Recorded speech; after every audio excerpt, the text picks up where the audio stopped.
Welcome to another episode of Daily Dose with Danny. This open enrollment season, we are seeing some considerable increases. Everyone's thought process is, why? A large player into why health insurance premiums continue to rise is what's known as medical loss ratio, MLR. What is MLR? It is established under the Affordable Care Act of 2010. And so what MLR is it basically puts a cap on how much profit health insurance carriers are allowed to keep versus how much money is paying for claims. In the individual and small group market, this MLR states that insurance carriers can profit 20%, where 80% needs to go towards paying for these claims. In the large group market, 85% of revenue needs to go towards paying claims for policyholders, whereas 15%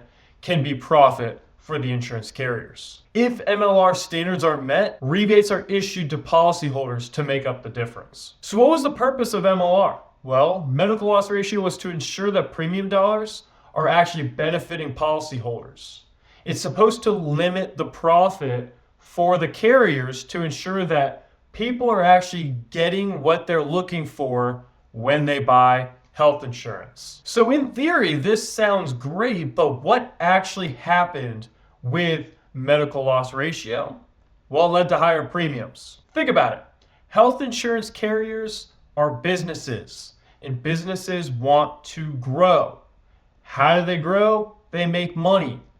Well, if you're gonna put a cap on how much money a business can keep to themselves, what are they going to do? They're going to increase their costs. 20% is 20%. It forced the health insurance carriers' hands so they can make money because they're a business. Another way to look at it is to think of an example in your own shoes.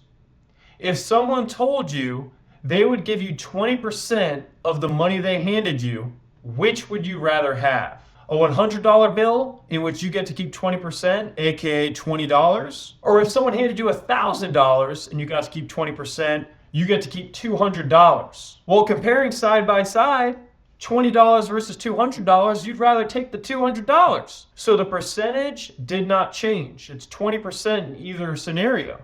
But you got to pocket more money because of the larger amount. So I hope that makes sense as far as why medical loss ratio contributes towards the increasing costs of health premiums.